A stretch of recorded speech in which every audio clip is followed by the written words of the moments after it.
noite, Cláudio, novamente, obrigado. Olá, boa noite.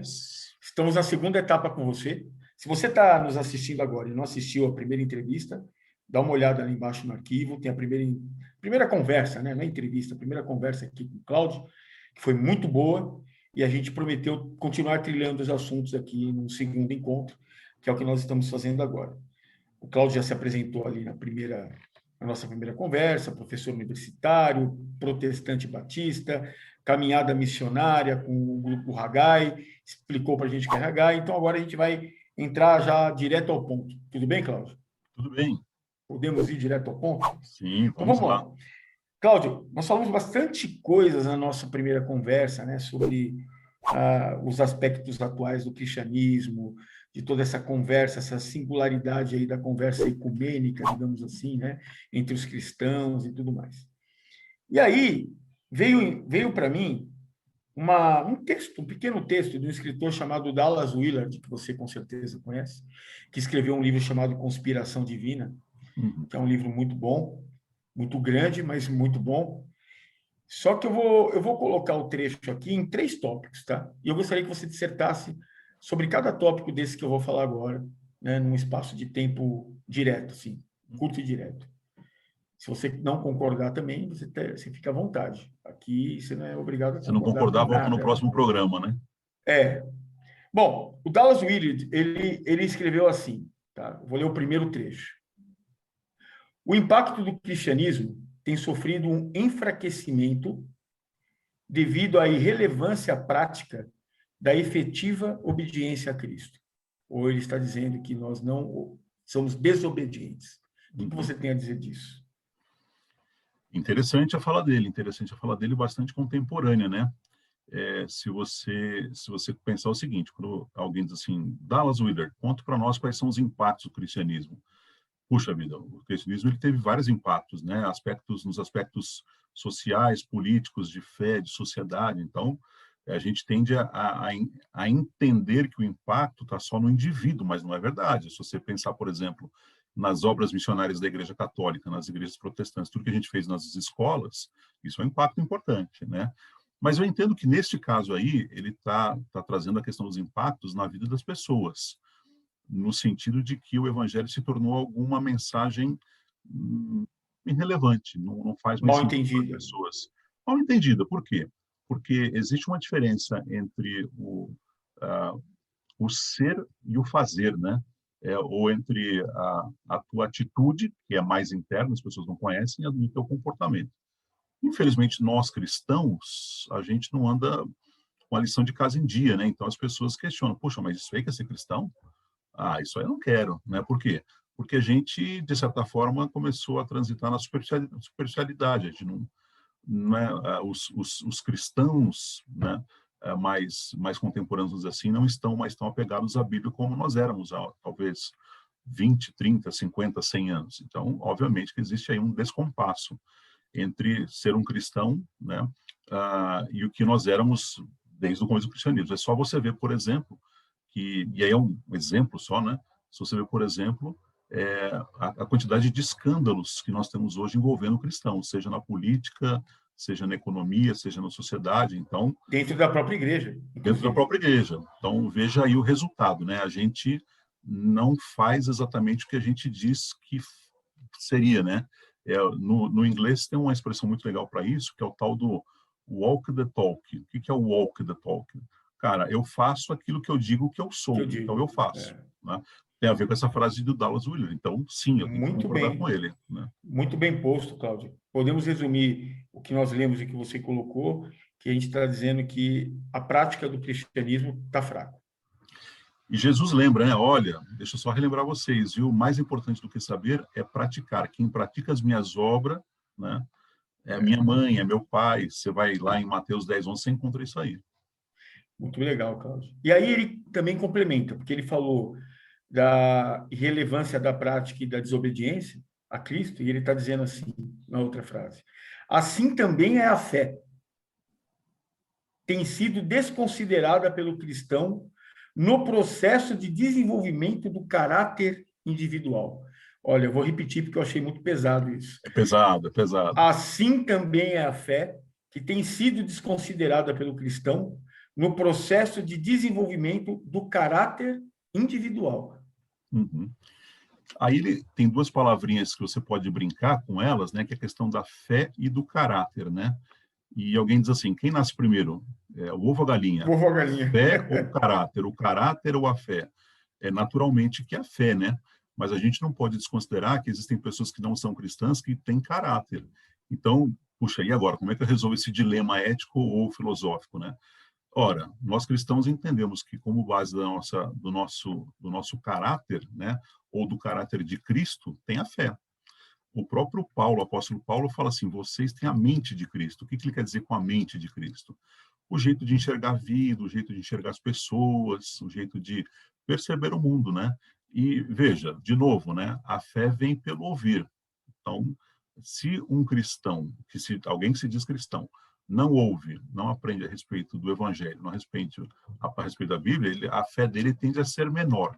Consequentemente, o caráter dele vai ser moldado por outras fontes que não a palavra de Deus, que não a Bíblia, né? Então, existe uma relação clara e direta para o cristão, tá certo? Entre fé e o caráter de Cristo que vai se formando em nós, né? É, Aí eu acrescentaria um terceiro item, que é a questão do discipulado. Se você pegar lá em Mateus 28, que diz assim, olha, vocês, ide por todo mundo, fazei discípulos entre todos os povos, batizando em nome do Pai e do Filho e tal.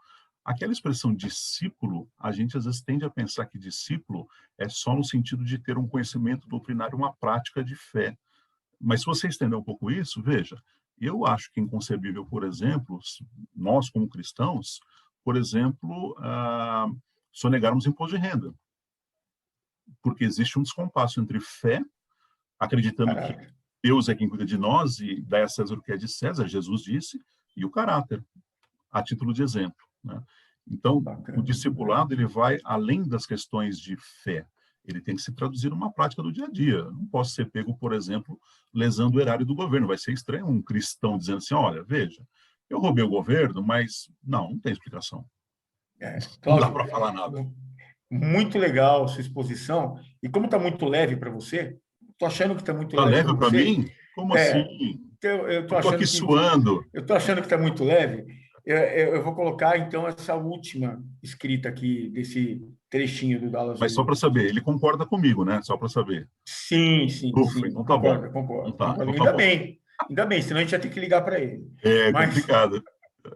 mas, mas ele complementa dizendo assim: vou falar bem devagar, porque realmente é um complemento bem bacana. O fato mais extraordinário, ou seja, aquilo que ele mais vê como extraordinário, é que o cristão contemporâneo, ou seja, nós, né? Eu, você, agora, todos nós, é que o cristão contemporâneo não compreende Jesus. Olha que forte. E as suas palavras como realidade e como um instrumento vital para o seu dia a dia. Aí ele abre uma aspas e fala assim: a presumida familiaridade com Jesus, ou seja, a presumida, ele está Uhum, dizendo que nós não temos familiaridade com Jesus. sim. Que a presumida familiaridade com Jesus tem levado ao desconhecimento e o desconhecimento ao desdém. E o desdém a uma profunda ignorância. Agora é com você, Claudio. Meu pai, veja, eu ao mesmo tempo que eu concordo, eu também discordo. É, quer ver? Vamos só brincar com isso, né? Se você pensar bem, né?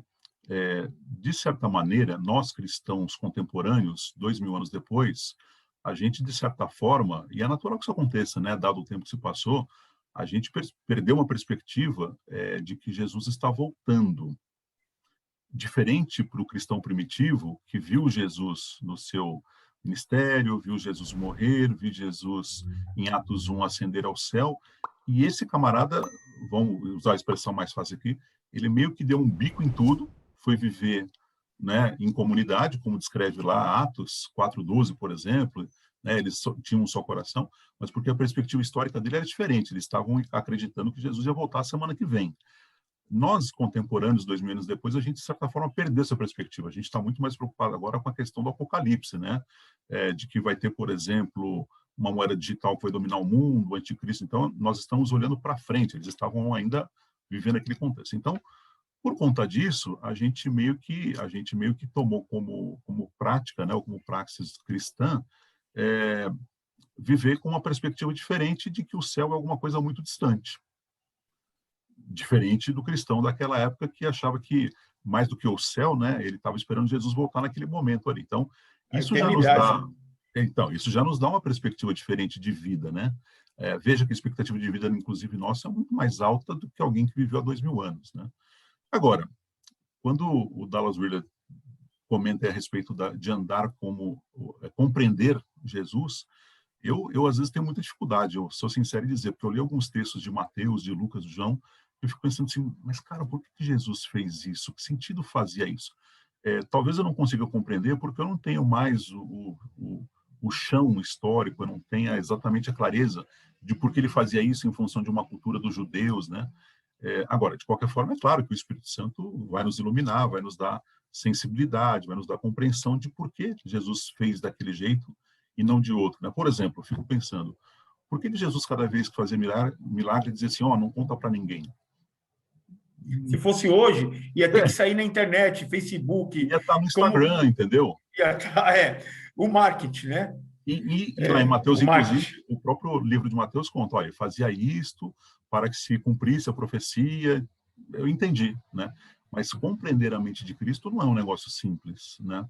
Por quê? Tanto não é Porque é uma simples, lógica né? diferente às vezes, né? Tanto não é simples que a gente aprende, inclusive, que é, Jesus fez as coisas que não são para confundir as coisas que são. Então é normal a gente ter essa confusão, porque a gente tem uma perspectiva e uma ótica diferente de Jesus, né? Aí, Jesus realmente impactou o mundo justamente por causa sim, disso, sim. porque a ciência de Jesus é loucura É. para os homens, né? Agora, um ponto importante, né? Ainda que às vezes as ações e as frases e as formas de Jesus atuar, né? As formas dele fazer as coisas, ainda que essas coisas às vezes nos confundam, a gente nunca pode perder do horizonte de que ele era Deus, né? Ele era Deus, ele tinha suas Exatamente. razões, ele sabia o porquê das coisas. Então, se a gente estava indo com a farinha, ele já estava com o bolo na frente há muito tempo, ele tinha o Não, conhecimento com de tudo. certeza. E isso a gente Então, não tem percebe quando questionamento, não tem questionamento. O que a tem gente percebe quando Jesus dialogava com os fariseus, né? Que eles queriam pegar Jesus numa armadilha não, e Jesus já estava preparado para a não, armadilha. e vários textos diziam que ele tinha autoridade, né? Sim, sim, Então, sem então eu dúvida. fico pensando, quando o Dallas Willard diz assim, a gente não compreende, eu diria que, de certa forma, nem nós, nem os primitivos, nem os cristãos do século I, II, III, IV, porque, de verdade, a gente não tem essa mente tão formada ainda. Então, eu acho que consigo entender. Agora, veja, o fato de não compreender com tanta profundidade não me dá o direito de não tentar, Muito né? bom, muito São bom. coisas diferentes. E aí eu digo assim, como é que eu aprendo sobre Jesus? Lendo, não tem outro jeito. Não tem outro Eu jeito. vou ter que entrar em Mateus, em Lucas, em João, em Marcos, eu vou ter que entender o porquê das coisas que ele. Então, assim, eu acho que um cristão ele precisa tentar, no mínimo, entender o Jesus histórico, entender o Jesus social, entender o Jesus divino. Quer dizer, você tem as várias facetas de Jesus que, como cristão, tem que entender. E isso faz parte agora das minhas referências. Isso me ajuda Legal, Cláudio. a enxergar o mundo Legal. e tomar decisões. Cláudio, já pegando o gancho nisso, né, sobre o que nós falamos agora, nós vamos voltar aqui para a campanha da fraternidade, porque a campanha da fraternidade está criando muito dessa polêmica, né? Eu estou compreendendo a mensagem do Evangelho, como você disse, para eu compreender a mensagem do Evangelho, eu tenho que ler e entender com olhos espirituais, porque com olhos de homem a gente não vai conseguir, É, humano a gente não vai conseguir entender. E o que a gente nota é que a campanha da fraternidade quer passar uma mensagem do Evangelho, uma mensagem de unidade, mas uma unidade em torno de Jesus e do amor de Jesus e da caridade de Jesus e da compreensão de Jesus, por exemplo, com os leprosos da época, que as pessoas não chegavam perto. Quem são os uhum, leprosos da nossa sociedade hoje? Quem são as pessoas que a gente não quer chegar perto ou não quer perto da gente? Existem muitas, né, Cláudio? sim, Então, a compreensão da campanha da fraternidade é abrace o leproso de hoje, que pode ser um estrangeiro, pode ser um homoafetivo, pode ser o pobre, pode ser o cunhado, né? Pode ser o rico. O O cunhado pode ser cunhado o rico. pode ser o rico. Mas a campanha da felicidade nos dá 4 trilhas para isso. Uhum. E eu quero encerrar com você falando sobre essas 4 trilhas, lógico, antes da gente se despedir. A campanha da felicidade fala sobre o ver, Uhum. fala sobre o julgar, fala sobre o agir e fala sobre o celebrar. Nessas ordens. Tá. Ver, Ver, julgar, julgar, agir agir, e celebrar. celebrar. Uhum. À vontade aí, Cláudio. Nos exponha isso. Vou te contar uma historinha curta, mas que eu diria que explica bem isso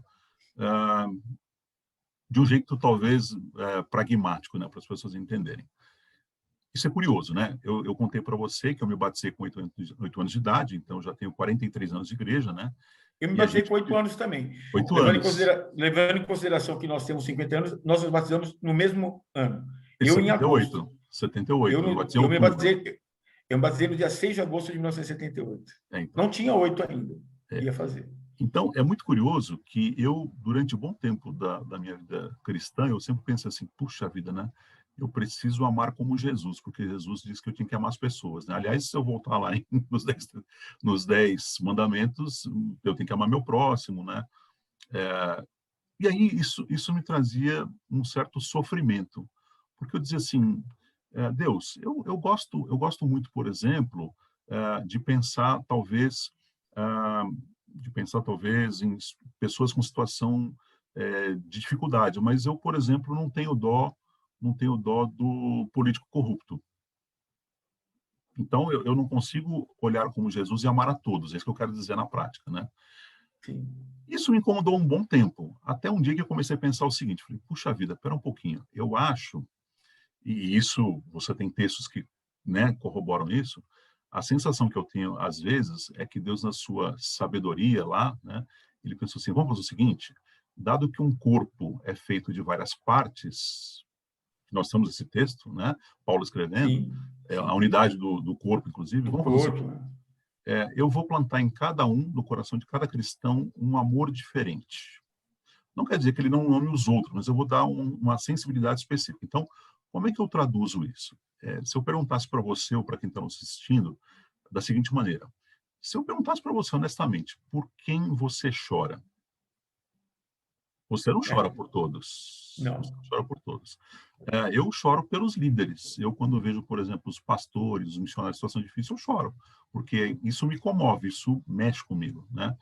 Eu, por exemplo, não choro, e eu tenho que ser honesto contigo, pela criança abandonada, ainda que eu acredito que ela precisa, né, de cuidado, mas é diferente o choro. Veja, não quer dizer que eu não me compadeço, mas quando você pensa no ver, no julgar, no agir e no celebrar, quase que intuitivamente eu vou pender para ajudar os líderes. E eu vou ajudar a criança carente, claro, mas não é exatamente por quem eu choro. Aquele choro que você fala assim, putz, cara, isso aí mexe comigo, né? Então, eu acredito, porque nós somos um corpo, né, que nós temos várias partes chorando por coisas diferentes. E não tem problema nenhum nisso. Porque se todo mundo chorasse pelas mesmas coisas, a gente não conseguiria agir, não conseguiria atuar, né? Então, Verdade. traduzindo, se eu choro, por exemplo, pelos missionários, ora, eu tendo a ter uma visão mais sensível em relação aos problemas deles, às necessidades deles, a como eles estão, né, com dificuldades. Isso tem a ver com o ver, né, sendo aqui cacofônico, tem a ver com o ver. Como é que eu percebo, como é que eu enxergo as pessoas. Em algum momento, quando você está tratando com pecadores como nós, né, alguém diz assim, olha, isso aí que você está fazendo, tal. Então, tem a questão do julgamento, né? E, de novo, Jesus e Mateus falam, não julgue ninguém não, queridão, porque com a mesma régua que você julgar, você será julgado, né? E é curioso que, geralmente, por quem a gente chora, o nosso julgamento tende a ser menor. Por quê? Porque a gente está usando muito mais da compaixão do que exatamente da justiça, que seria o natural, né? Sim. Então, Sim. você tende a ser compassivo. Você diz assim, puxa vida, mas veja, o cara está na situação, mas, rapaz, mas também olha o cenário dele, olha, né, quer dizer, olha o sofrimento dele. quem vê por sensibilidade, quem julga, ao mesmo tempo diz assim, eu não posso ficar mais quieto agora que eu vi isso, eu tenho que ir lá ajudar, não é Tem que possível. fazer alguma coisa. Fazer alguma coisa, cara. Aí você diz assim, mas e a criança carente, Cláudio? Não, tem gente fazendo, e eu sei que Tem tem gente que gente vai fazendo fazer. melhor do que eu. Então, isso me tranquiliza, isso me dá paz no coração, né? E, ao mesmo tempo que você vê, julga e age, existe também uma percepção da celebração, né? Porque, veja, a gente, quando ajuda alguém por quem a gente chora, a celebração é óbvio, né? Ela acontece quando você vê alguém recuperado, vivendo uma vida nova, né? Andando com Jesus. Então, veja que se você pegar os 4 elementos aí, você combina com o que você quiser. Mas a pergunta, talvez fundamental, é por quem você chora, né? Muito boa essa Só pergunta. para te dar um exemplo prático. Lá por 2008, 2009, eu tentei, não consegui, tá bom? Eu tentei me envolver com um ministério chamado Cristolândia. Ah, Você deve sim, lembrar, né? todo mundo conheceu lá no centro, lá na Cracolândia e Isso, tudo que mais. cuida dos adolescentes, ah, do pessoal que tem adição, né? O que tem vício em crack, por exemplo. Cara, eu fui lá 2, 3 vezes e eu vou ser sincero, eu não tenho competência emocional para ver aquilo lá. Que você chega lá, é uma realidade muito dura. É claro que eu choro Sim, por eles, mas eu não tenho competência, eu não tenho capacidade emocional para fazer aquilo. E tem gente que tem, que vai lá, pega, dá banho, trata, cuida. Rapaz, eu não tenho. E aquilo me causou um mal-estar. Eu falei, puxa vida, Deus, mas que cristão mequetrefe sou eu, né? Rapaz. Então, assim, né? Se você considerar que Paulo também fala que ele deu alguns para apóstolos, outros para mestres, outros para evangelistas, pronto. Por quem tá você boa. chora, resolve o seu Até problema. porque, até porque você falou bem sobre quando Paulo falou sobre comparou a igreja com o corpo. Ele Uhum. disse que se uma parte do corpo está doente, o corpo todo está doente. Pois Então é. precisa, é o que você disse, precisa ter pessoas que têm olhar para todas as coisas. Porque Uhum. se você se preocupa só com a criança carente e tem pessoas que fazem isso muito bem, e Sim, ninguém se preocupa com os missionários, e ninguém se preocupa com as lideranças. pois é, Eu acho que você acertou muito bem essa pois é. questão. E aí, por isso que ele termina dizendo: todos buscai os seus melhores dons. Porém, Sim, existe um dom que todos temos que ter, que é o que é o dom do amor, amor. que é o Porque amor. em tudo que você faz tem que ter o amor. Eu acho que Exato. você É encerrou nisso brilhantemente. que é disso que vem a celebração, né? Isso que vem a celebração. Cláudio, fantástico. Eu vou dizer para você assim que se a gente quisesse, a gente faria mais 4, 5 programas. Ah, Antes de vamos fazer, terminar a gente essa, marca.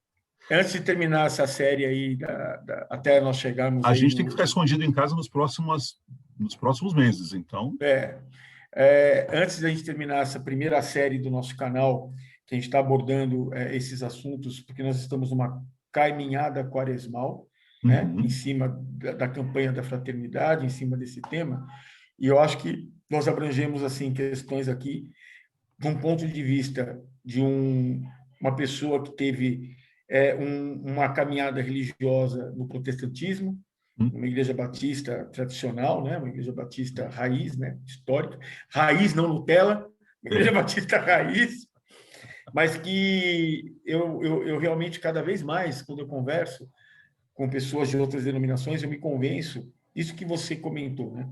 Eu acho que hoje nós estamos num momento propício de falar de sim, Cristo e que sim. isso seja aquilo que nos une.